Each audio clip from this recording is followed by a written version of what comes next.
So, as we continue talking about the top questions marketers ask, we've reached a point where we need to stop thinking about how to position and sell our products or services and begin considering how those offerings might do in a competitive marketplace. And while it's really easy to understand who your competitors are if you're in a mature, well defined market with established players, it's a lot harder if you're a small business or if there are substitution products that allow people to bypass the need for yours. Let me offer an example. If you drive a taxi in New York City, you might view your competitors as rideshare services and mass transit because those are the two services that are predominantly going to take away your business and give it to someone else. If you're savvy, you might also consider people who carpool or hitch a lift from a friend or who utilize alternative forms of transportation like bicycles or scooters or pedicabs or just plain old walking. But your biggest competitor might be people deciding they're just going to stay home. And before you scoff, let's think back to the year 2020 when taxi drivers in New York City experienced exactly that. In the first quarter, people were still using taxi services to get to places. But as soon as the shelter-in-place order went into effect thanks to the COVID-19 pandemic, taxi companies had so little business that drivers would wait hours just to pick up a single fare from the airport, and rides dropped as much as 91% on the weekends.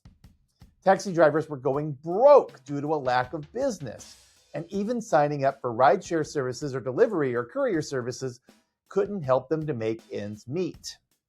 Staying home was the competition no one really thought about.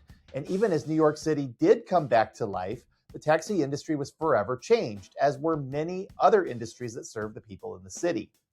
So as we talk about competitors today, we also need to talk about the forces that enable competitors to thrive, because the biggest competitor of all is a lack of need. I'm Sean in St. Louis, and this is the Marketing Gateway.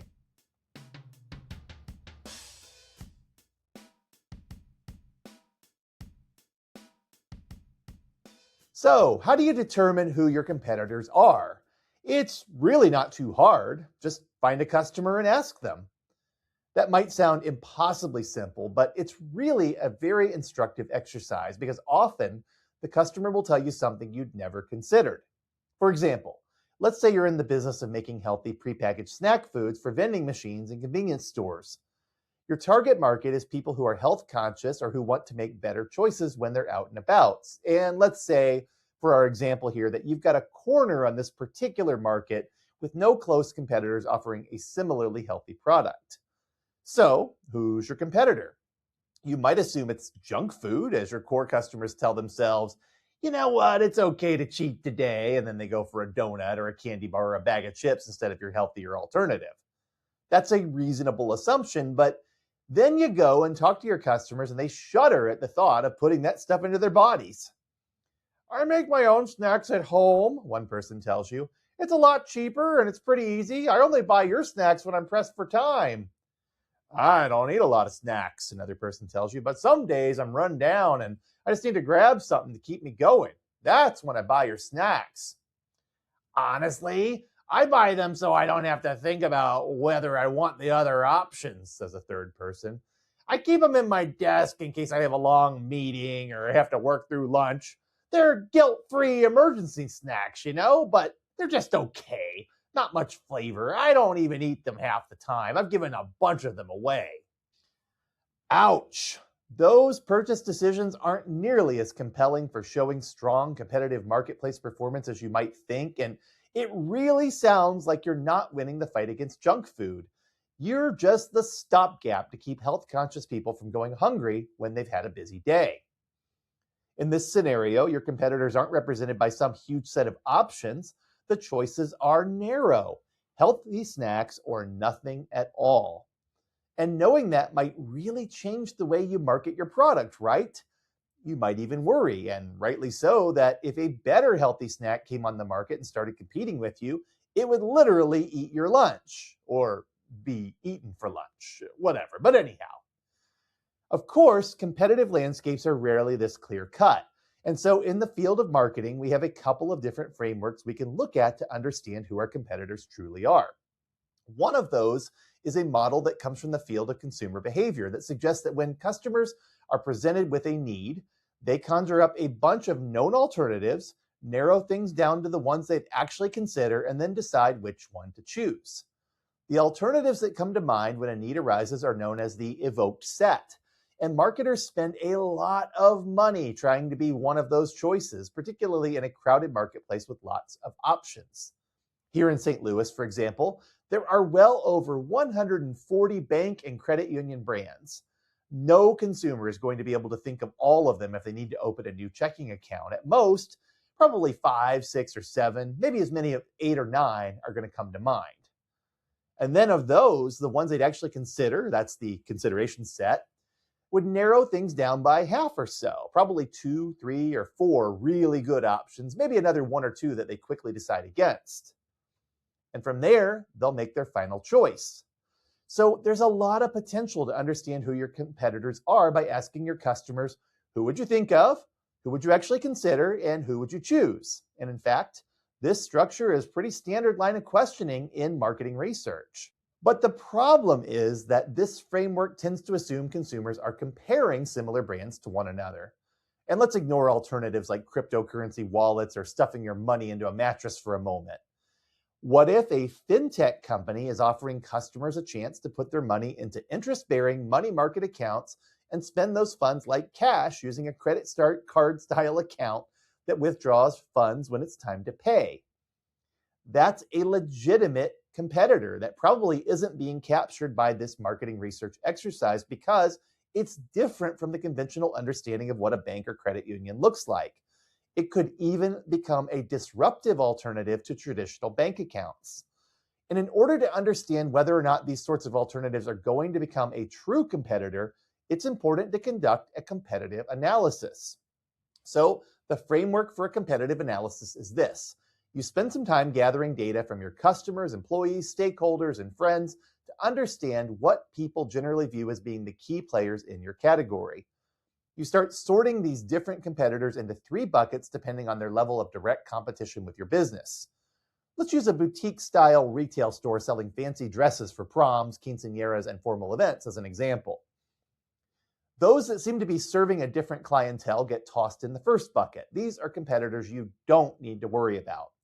This would be like stores that sell dresses, but who aren't focused on the fancy sort of dresses that you're selling.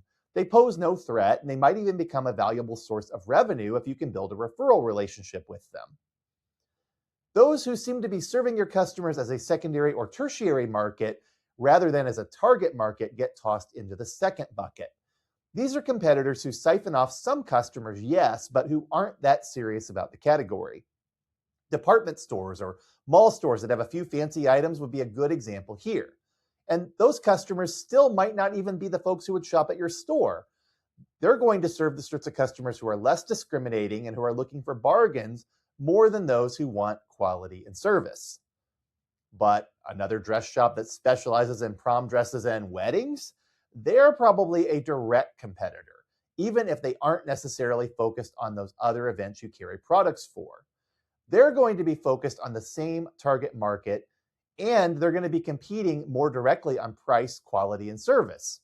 Most important of all, they're also going to be trying to get the same people you want in your store to come into theirs and consider what they have to offer instead. They go in the third bucket. Now, of course, there's some nuance here. Not all competitors are bad for business. If that shop is next door to you, they may be a competitor, yes, but they could also be helping you both draw in more customers by having 2 choices in one place. And so you may find that your relationship is symbiotic and you can each specialize in different styles and needs. Believe it or not, this happens all the time in shopping centers, and it works out for the benefit of both businesses because consumers like having choices that don't require them to travel very far. And if that competitor is across town and it takes an hour to get there, they may be a competitor in some respects, but you're both going to be serving a lot of nearby customers on your respective sides of town and really just splitting the business between people who are really picky about what they want. You may, again, develop a friendly relationship where you send customers back and forth if you find that you can't serve them. The competitor you really have to worry about is the one that's attempting to exert its own gravity on your business and to pull people away from you and towards it instead. This would be what I'd classify as an aggressive competitor, one that is not just trying to exist in the market, but to conquer it. This is the sort of tactic that big box stores like Walmart are often accused of using by coming into town, offering impossibly low prices and great selection, and then siphoning customers away from existing businesses who can't hope to compete on anything but service and premium products. And if a big box store moves in and starts offering fancy dresses that undercut your own business, they're going to make your customers expect lower prices and more selection. That sort of competitor is very difficult to deal with. And staying in business often requires being a very savvy marketer who can persuade customers that higher prices mean better quality and superior service. But beyond local brick and mortar stores, your dress shop could have other competitors as well. Online retailers are an obvious source of direct competition, and they are a quite serious one if they're able to offer comparable products at lower prices. The downside of online shopping, however, is that online retailers generally can't provide much in the way of service. You can't try their goods on, you can't get alterations made, and waiting for products to ship can be problematic, especially on a tight time frame. So these sorts of competitors are often thwarted by a focus on quality and superior service as well. But once you have your list of direct competitors in hand, it's important to become an expert on them. Visit their websites, get a hold of their advertising and review it. Visit their stores and conduct a mystery shop where you try to learn more about them. Pay attention to their suppliers, products, and promotions. Hire their former employees and see if they can help you grow more competitive. And see if you can get customers to open up about their experiences shopping elsewhere so you can see what you can do to make your business better. That's what a competitive analysis really involves. Gathering information, synthesizing it, using it to guide continual improvement, and keeping yourself competitive. The businesses that don't know or understand their competitors tend to be the ones that don't make it when competition gets fierce. I've seen it happen many times at all levels of business. Those who cannot identify who their competitors really are and who can't ensure that they're staying current in the products and services they offer are just waiting for their customers to make a big change. And if you don't feel you have competitors, and maybe you don't, especially if you work in professional consulting services like I do, just remember that finding an alternative to your product or service is just as much a source of competition as another organization that looks like yours. Remember, your customers are the most valuable source of information you have about who your true competitors are. So don't be afraid to ask them. They often will tell you as long as you're not weird about it. Because it's important to be in that evoked set and consideration set, sure, but it's even more important to show your customers that you care enough to want to be able to continue to serve them when those other alternatives aren't around anymore. I'm Sean in St. Louis, and this has been the Marketing Gateway. See you next time. This month's plug is for the American Marketing Association St. Louis chapter, or AMA St. Louis. And, many of our guests that are on the Marketing Gateway have been part of this organization. Some of them are members, some of them are board members, some of them are people that just show up. And all of those kinds of folks are welcome. I go in there as a researcher, not expecting to meet very many other marketing researchers. Sometimes I get to meet a few, but I meet a lot of other people that are doing other things: digital marketing, accounts-based marketing, creative agencies, billboards, marketing strategy, fractional CMOs, teaching in the classroom, all sorts of other things related to marketing. And some organizations send their entire department to some of our events. Some of them just send one person. You get to know people from all over the area who are doing all kinds of neat and interesting things. I want to mention, you can come to any of our fun events without having to be a member. I'm a member. I'm not on the board right now, but I am a member. So I just show up, but I wasn't a member for a while. And we have a coffee club. We do the first Thursday of every month. We have usually some kind of seminar at lunch or breakfast, or this month it's bowling, that we do somewhere in the month. And we also have all kinds of neat activities, including a conference, which is going to be in April. So if you're interested, go to amastlouis.org to sign up. I think you will find that it is well worth your time to connect to your local marketing community.